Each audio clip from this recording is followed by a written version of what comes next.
hasta el 35. Mateo 18, del 21 al 35, dice la palabra: entonces se le acercó Pedro y le dijo: Señor, ¿cuántas veces perdonaré a mi hermano que peque contra mí? ¿Hasta 7? Jesús le dijo: no te digo hasta 7, sino aún hasta 70 veces 7. Por lo cual el reino de los cielos es semejante a un siervo que quiso hacer cuentas, es semejante a un rey que quiso hacer cuentas con sus siervos, y comenzando a hacer cuentas, le fue presentado uno que le debía 10.000 talentos. A este, como no pudo pagar, ordenó su señor venderle y a su mujer e hijos y todo lo que tenía, para que se le pagase la deuda. Entonces aquel siervo, postrado, le suplicaba diciendo: Señor, ten paciencia conmigo y yo te lo pagaré todo. El señor de aquel siervo, movido a misericordia, le soltó y le perdonó la deuda. Pero saliendo aquel siervo, halló a uno de sus consiervos que le debía 100 denarios, y haciendo de él, le ahogaba diciendo: págame lo que me debes. Entonces su consiervo, postrándose a sus pies, le rogaba diciendo: ten paciencia conmigo y yo te lo pagaré todo. Mas él no quiso, sino fue y le echó en la cárcel hasta que pagase la deuda. Viendo sus consiervos lo que pasaba, se entristecieron mucho y fueron y refirieron a su señor todo lo que había pasado. Entonces, llamándole su señor, le dijo: siervo malvado, toda aquella deuda te perdoné porque me rogaste. ¿No debías tú también tener misericordia de tu consiervo, como yo tuve misericordia de ti? Entonces su señor, enojado, le entregó a los verdugos hasta que pagase todo lo que le debía. Así también mi Padre Celestial hará con vosotros si no perdonáis de todo corazón cada uno a su hermano sus ofensas. Padre, gracias por esta noche en que tu pueblo se ha reunido para estudiar tu palabra. Reconocemos, Señor, que sin ti no podemos entender tus verdades. Por eso te pedimos que nos ilumines con tu Espíritu, que tú nos guíes, Señor, a toda verdad. Háblanos en esta noche, en el nombre de Jesús. Amén. Pueden sentarse, hermanos. El tema es el perdón. El mensaje, el estudio lo hemos titulado El perdón. Bueno, el perdón es algo antinatural en nosotros. Es extraño para la naturaleza humana carnal. Se nos hace humanamente difícil, muy difícil, perdonar a otros. Sin embargo, cuando llegamos al reino de Dios, cuando somos parte de su familia, el Señor pone ante nosotros ese desafío. Porque nada le caracteriza tanto a Él como el perdón. Las palabras más sorprendentes e incomprensibles de Jesús desde la cruz fueron estas. En Lucas capítulo 23, verso 34 dijo: Padre, perdónalos, porque no saben lo que hacen. Esto lo dijo el Señor después de haber sido traicionado, de haber sido falsamente acusado, golpeado, escupido, clavado injustamente en la cruz para experimentar una muerte agonizante. Sin embargo, no había odio en el corazón del Hijo de Dios por aquellos que le atormentaban. Las palabras que salieron de sus labios fueron palabras de perdón. Y en esta parte final de su enseñanza acerca de los cristianos como niños, como hemos estado mirando en este capítulo 18, el Señor nos da una poderosa y aleccionadora lección o declaración acerca de la necesidad de que los cristianos seamos perdonadores. El perdón es una decisión, no es algo que podemos o debemos hacer basado en nuestros sentimientos, sino en nuestra voluntad.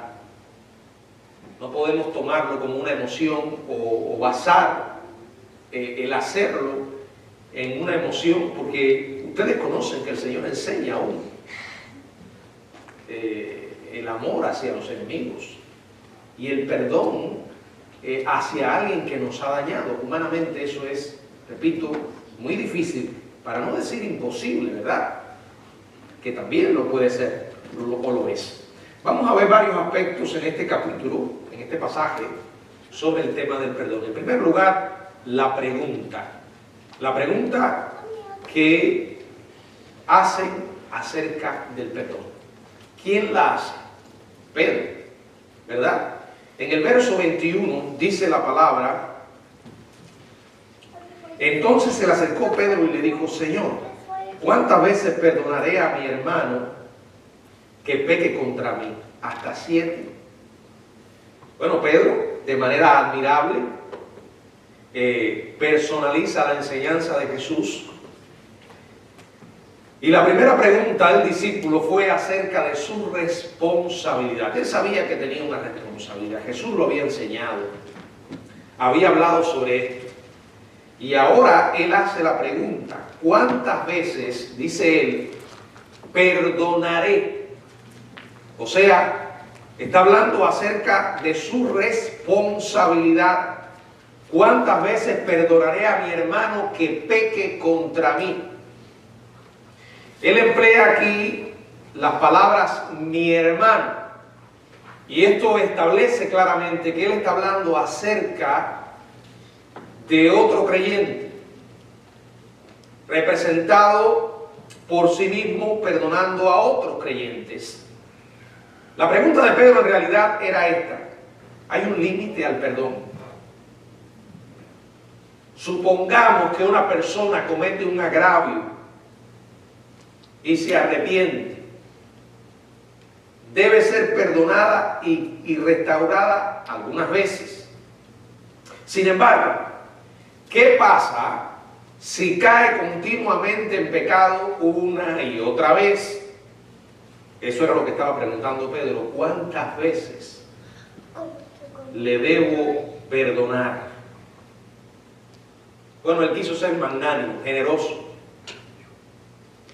Y cita un límite. Él mismo responde a su pregunta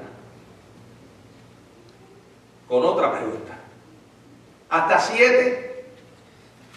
¿Por qué él menciona el 7?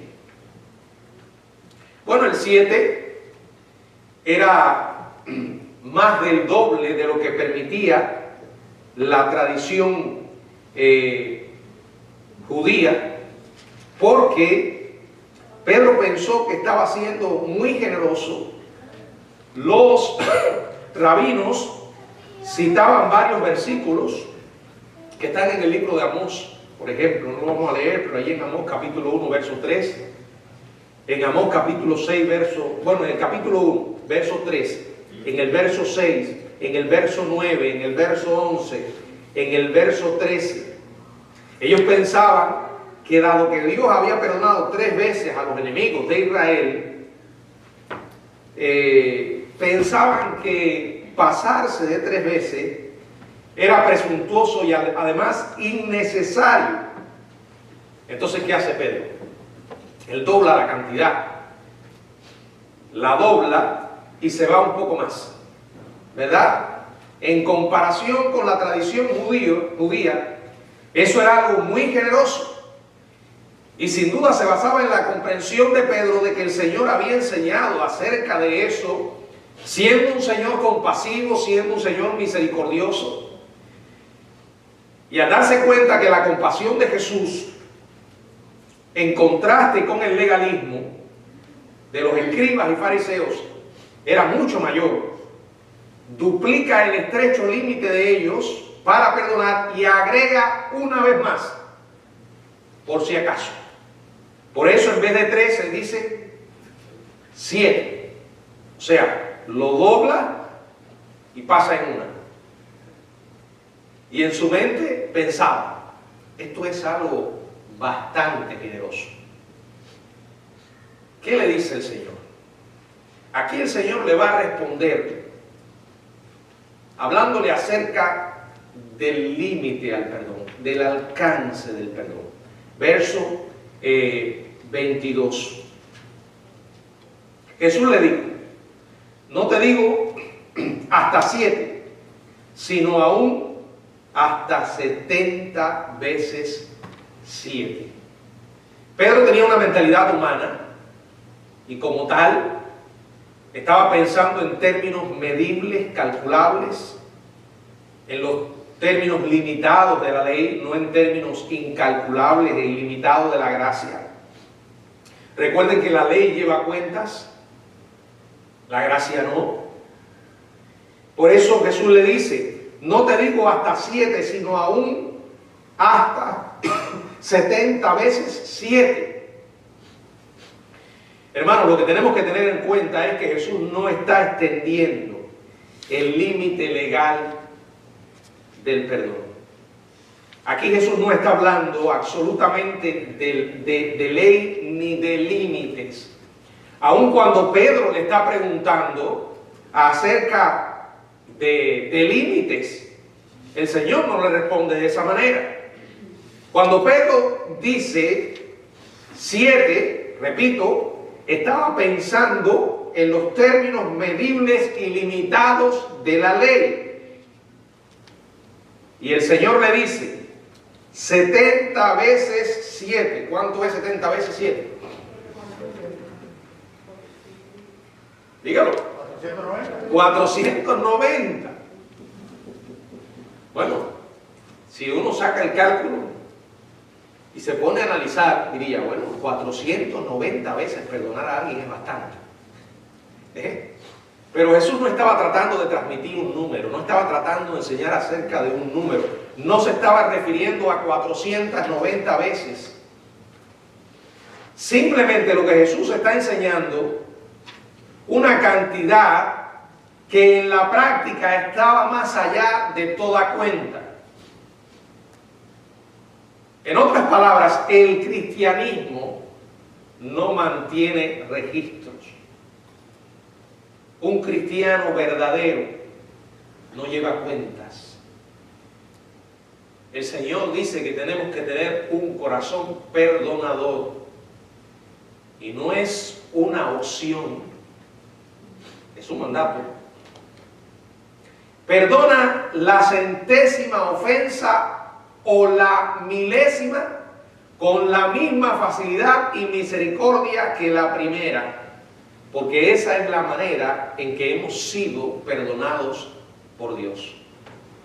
Cuando el Señor dice 490 veces, 70 veces 7, la idea es, en una palabra, siempre. No hay límites. Pero si él no está verdaderamente arrepentido, ese no es tu problema, ese no es mi problema. Ese es el problema de él con Dios. Yo no puedo tener control de lo que la otra persona hace y siente. Si es genuino su arrepentimiento, Dios lo sabe. Si no lo es, Dios también lo sabe.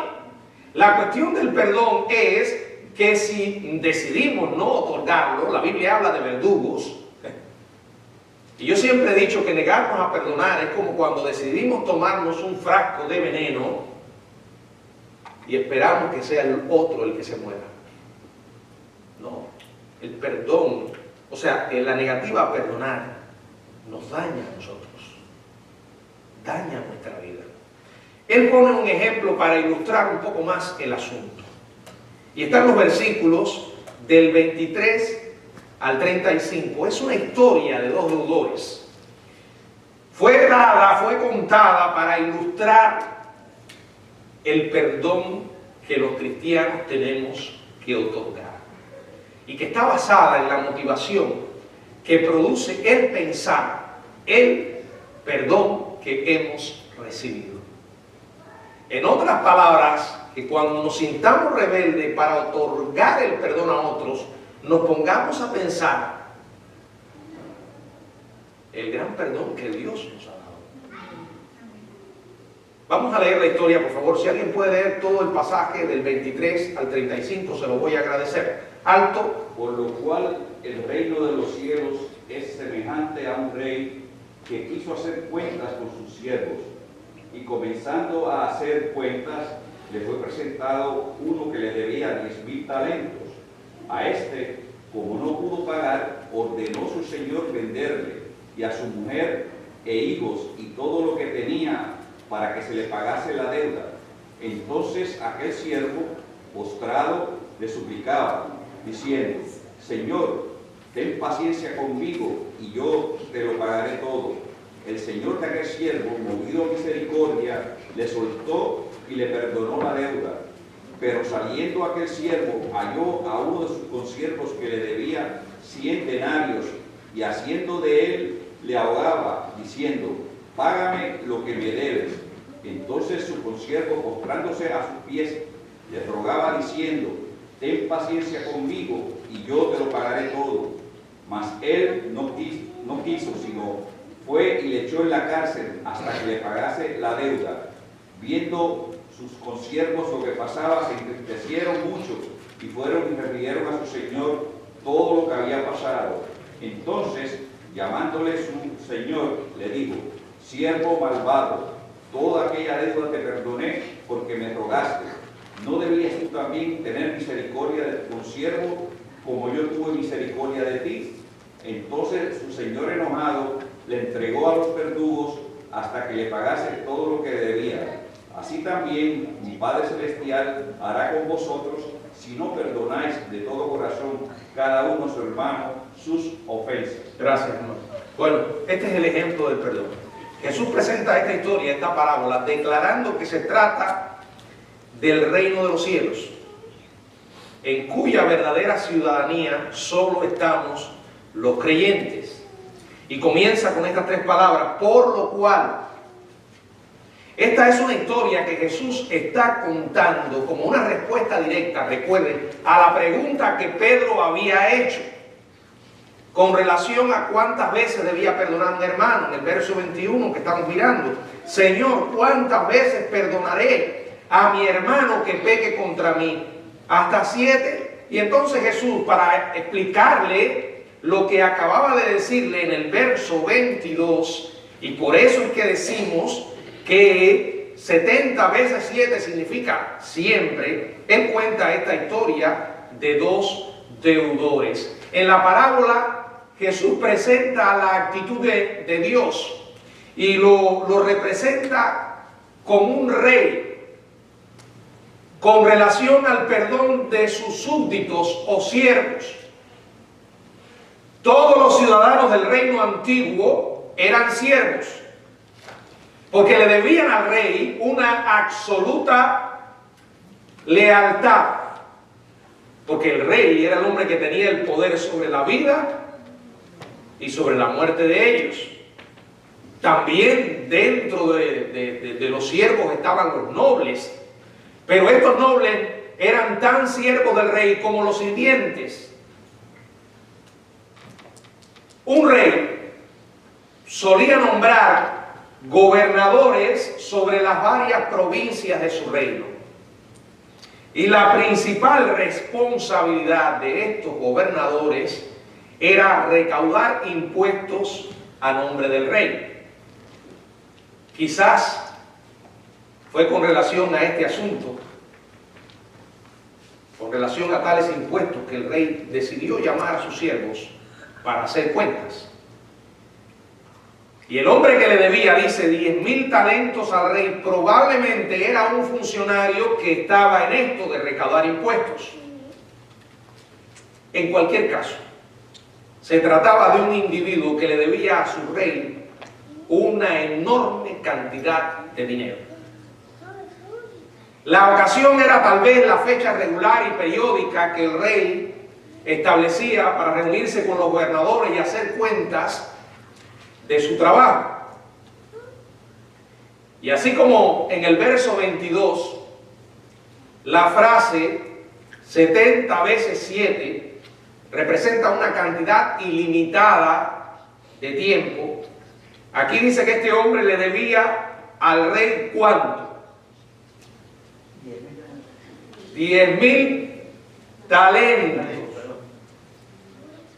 ¿Qué quería decir esto? ¿Qué representaban los 10.000 talentos? Representaban una cantidad ilimitada de dinero, inmensa. Los registros históricos ofrecen considerable luz sobre el inmenso valor de 10.000 talentos en la época de Jesús. Por documentos históricos de la época se ha determinado que el total de los ingresos anuales de Idumea, Judea, Samaria y Galilea recolectados por el gobierno romano eran aproximadamente 900 talentos. ¿Qué quiere decir? Que estas cifras de 10.000 talentos ascendían a más de 11 años de impuesto de esas 4 provincias. De ahí que el planteamiento de Jesús en esta parábola era que el hombre le debía al rey 10.000 talentos, le debía, tenía una deuda incalculable e impagable. Esa es la idea que está detrás de los 10.000 talentos. Una deuda incalculable e impagable. Gracias, niña. Gracias. Vamos a leer el verso 25. Si alguien puede leerlo. A este, como no pudo pagar, ordenó a su señor venderle y a su mujer e hijos, y todo lo que tenía para que se le pagase la deuda. Bueno, el hombre, debido a que el hombre no podía pagar, el rey dijo, bueno,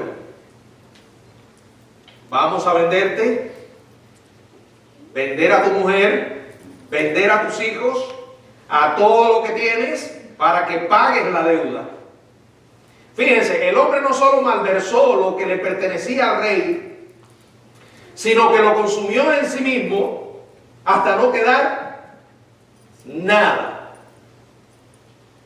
Es una ilustración del estado del pecador en quiebra. El medio para que pagara era el producto de la venta de su familia en servidumbre y la amortización de todas sus pertenencias personales. No habría pagado una fracción de la deuda, pero fue exigida a título de castigo, y así el rey al menos podía conseguir una parte de lo que se le adeudaba. Entonces, ¿qué hace aquel hombre, aquel siervo, al verse en tremendo problema? Bueno, en aquellos tiempos no es como ahora, ¿verdad? La gente se declara en bancarrota y busca un juez o un abogado. Y hay mucha gente que han tomado esto como una gracia, ¿verdad? Y escapan. Pero en aquellos tiempos no era como ahora. Lo iban a vender a su familia, iban a vender a sus hijos. O sea, la decisión necia que él había tomado y había llegado a afectar a su propia familia. Se vio ante semejante problema y la única opción que tuvo fue que se postró delante del monarca suplicándole. Ahora, que este hombre cayera al suelo era un acto de sumisión total. Se echó por completo en las manos del rey, se echó por completo en las manos de la misericordia del rey. Su situación desesperada lo lleva a suplicar: Señor, ten misericordia conmigo. Y a continuación, ¿qué promete? Yo te lo pagaré todo. Él suplicó que le diera una oportunidad de cancelar la deuda.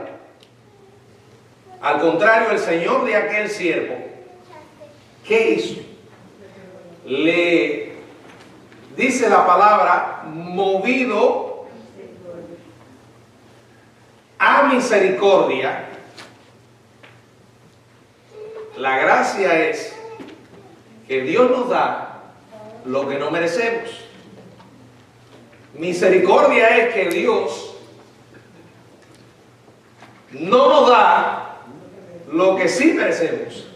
Ese hombre merecía un castigo. Ese hombre era responsable de pecar. Y este amo, este rey, por misericordia le suelta y le perdona la deuda. Quiero que vean esto como una historia que ilustra nuestra relación con Dios. Tú y yo hemos llegado a los pies del Señor porque el Señor perdonó la enorme deuda que teníamos con Él. Una deuda que tú y yo no podíamos pagar de ninguna manera. Por eso la salvación no es por obras, porque no hay cosa que nosotros seamos capaces de hacer que pueda hacer ganarnos el favor de Dios. Por eso tuvo que venir Jesús. Por eso Jesús murió en nuestro lugar y pagó por nosotros. Por eso cuando una persona rechaza a Jesús, tiene que enfrentar una eternidad en el infierno. Tiene que pagar a sí mismo y la única manera posible de pagar es estar eternamente condenado. Porque la deuda es, repito, inmensa, impagable, humanamente imposible de pagar. Ahora, lo que sucede a continuación es inconcebible. Nos parece detestable, nos parece absurdo en una persona que haya experimentado semejante perdón. Pero antes que nos apuremos, tengamos mucho cuidado, porque muchas veces nosotros podemos encontrarnos en la posición de este siervo ingrato.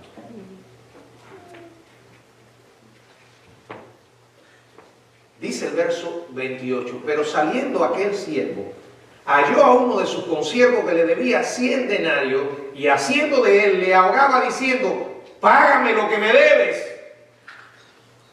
Lo primero que el siervo perdonado hace después que se le había cancelado tremenda deuda y que había salido de la presencia del rey, ¿qué hizo?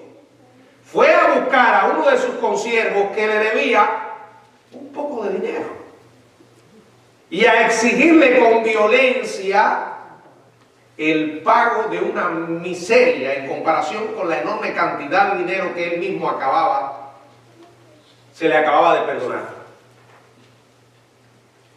A este otro hombre se le describe como uno de sus consiervos.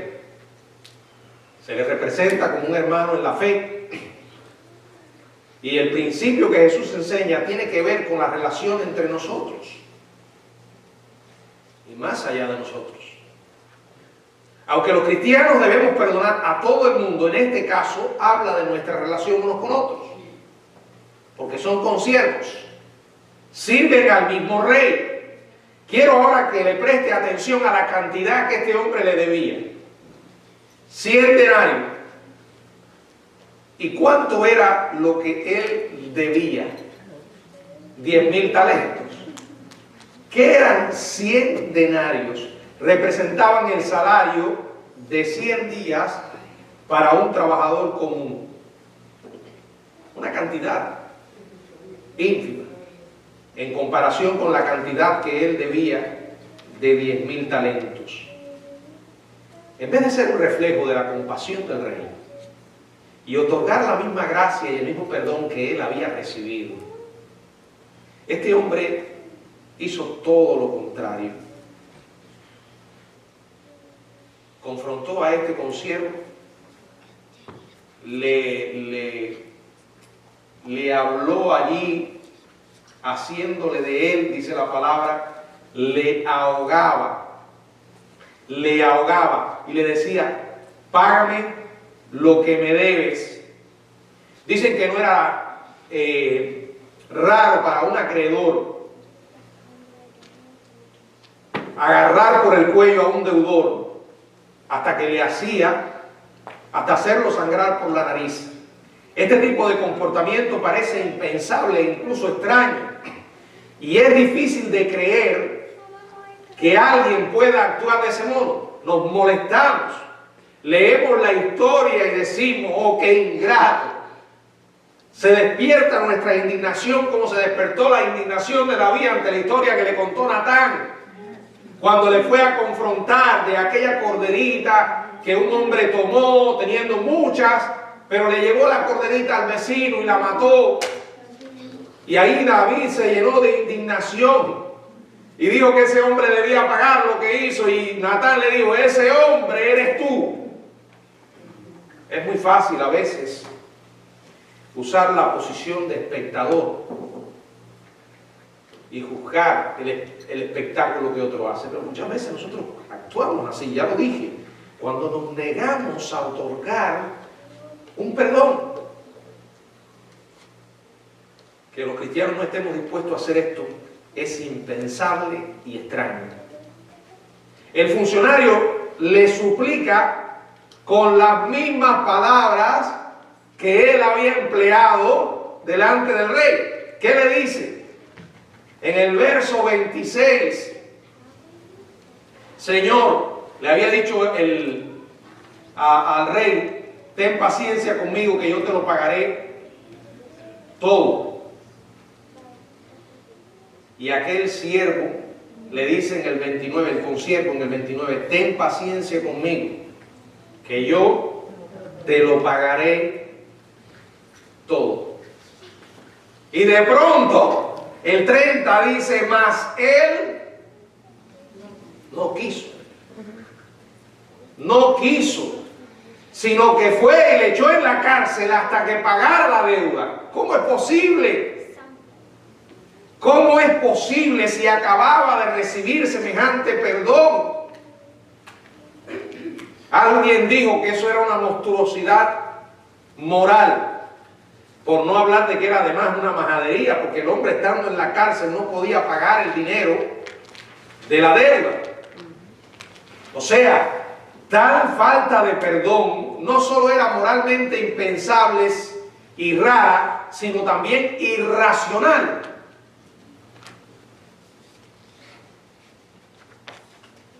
Sus compañeros, como sabían de la gran deuda que el rey había perdonado al primer siervo y del posterior trato que le dio al siervo endeudado, dice que los consiervos se indignaron. ¿Qué pasó? Verso 31, si alguien puede leer. Viendo sus consiervos lo que pasaba, se entristecieron mucho y fueron y le pidieron a su señor todo lo que había pasado. Bueno, ellos fueron y le dijeron al rey lo que había ocurrido. Y como era de esperarse, ¿qué pasó con el rey? Versos 32 y 33. Entonces llamándole su señor, le dijo, siervo malvado, toda aquella deuda te perdoné porque me robaste. ¿No debías tú también tener misericordia de tu consiervo, como yo tuve misericordia de ti? Hermanos, el pecado de no perdonar es, en alguna manera, más malvado en un creyente, porque éste tiene inmensamente mayor motivación y poder para perdonar que una persona que nunca ha experimentado la gracia redentora de Dios. No es que el primer rey esperara que el primer siervo diera a su subordinado una oportunidad para pagar la deuda. Él esperaba que hiciera exactamente con él lo mismo que él había hecho, que tuviera la misma misericordia que él le había otorgado, que le perdonara la deuda. Miren el verso 34, entonces su señor enojado, por favor, deténgase y piense en lo que acabamos de leer. El rey se enoja. El rey se enoja. El rey se enoja cuando nosotros no estamos dispuestos a otorgar la misma gracia y la misma misericordia que hemos recibido. Ese es el significado de la cruz en sí. Dios nos ha perdonado, nosotros tenemos que perdonar a otros. No es que una opción, es una obligación. Fíjense que el rey se enoja, el Señor se enoja, Dios se enoja. Le entregó a los verdugos hasta que pagase todo lo que debía. En la primera ocasión, la petición de paciencia del primer siervo había motivado al rey a la compasión y al perdón. Ahora la negativa de este hombre en perdonar a su consiervo lo molestó, lo enojó. Dios se enoja cuando nosotros pecamos. Dios nos disciplina. Aquí el siervo implacable fue entregado a los verdugos. Esto significa los torturadores. Hasta que pagase todo lo que debía. Es decir, hasta que tuviera un cambio de corazón y perdonara a su ofensor, a su hermano ofensor, razón por la cual el rey quería que pagase. Hermanos, cuando los cristianos nos olvidamos del perdón que Dios nos ha otorgado y nos negamos a extendérselo a otro, somos entregados a los verdugos. Verdugos como el estrés, las dificultades, las presiones, los problemas, hasta que el pecado sea confesado y se conceda el perdón. Aparte de que nos hacemos daños a nosotros mismos, ya eso lo mencioné. ¿Qué dice Santiago capítulo 2, verso 13? Si alguien puede leerlo. Santiago 2:13. Porque juicio sin misericordia se dará con aquel que no hiciere misericordia, y la misericordia triunfa sobre el juicio.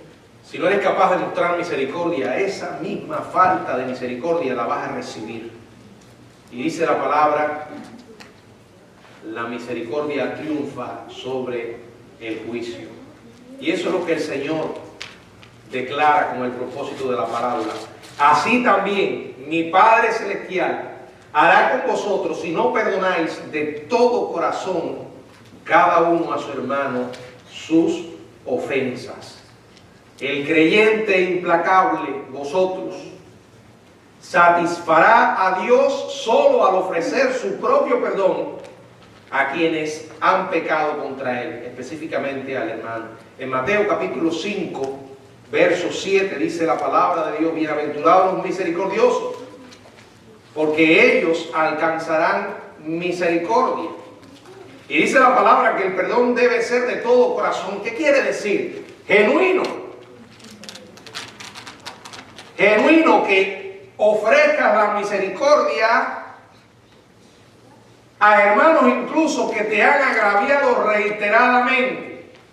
Solo así podemos orar en Mateo capítulo 6, verso 12. Y perdónanos nuestras deudas como también nosotros perdonamos a nuestros deudores. Ahora, hay algo aquí que quiero aclarar, porque son conceptos que a veces se forman sobre el tema equivocado. Primero, perdonar no es literalmente olvidar. No es literalmente olvidar.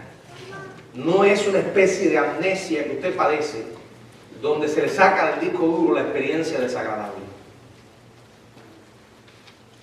En primer lugar, el perdón que Dios nos otorga no significa eso. Aun cuando la Biblia dice, y el Señor dice, no me acordaré más de sus pecados. No es que a Dios de pronto se le borra su mente infinita y ya no sabe lo que pasó. El perdón en la Biblia significa ir por encima. O sea, Dios no nos toma en cuenta nuestros pecados. Y esa es la idea. Es ir por encima de lo que sucedió. Aunque la persona que perdona de veras se negará a pensar de modo obsesivo en una ofensa, existen a veces recordatorios del agravio que no pueden controlarse. O sea, hay que estar consciente de eso. Muchas veces va a venir, pero ya usted no se va a recomer por dentro. Ya usted no va a sentir esa amargura cuando piensa en eso. Porque el Señor ha comenzado a producir una sanidad que se inició en el momento que usted tomó la decisión de hacerlo. Aunque probablemente no lo sentías. A veces hay gente que dice, no voy a esperar a que yo lo sienta. Si esperas a que lo sienta, no lo vas a hacer. No lo vas a hacer, no fantasees con eso. Repito, es algo que se da en el contexto de la voluntad. Debo obedecer, debo hacerlo, aun cuando no lo siento. No, pero eso es hipocresía. No es hipocresía, es hacer lo que el Señor te manda hacer. Ahora, yo siempre he dicho, cuando uno obedece, muchas veces las emociones o los sentimientos van a seguir a la voluntad. Lo que sucede es que a veces toma tiempo. Toma tiempo. Perdonar tampoco significa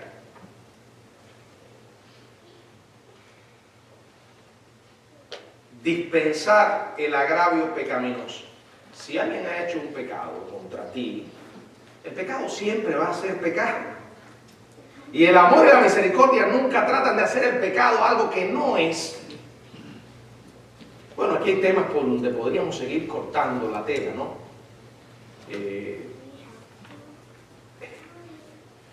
Tampoco el perdón significa que las cosas necesariamente tienen que estar como antes.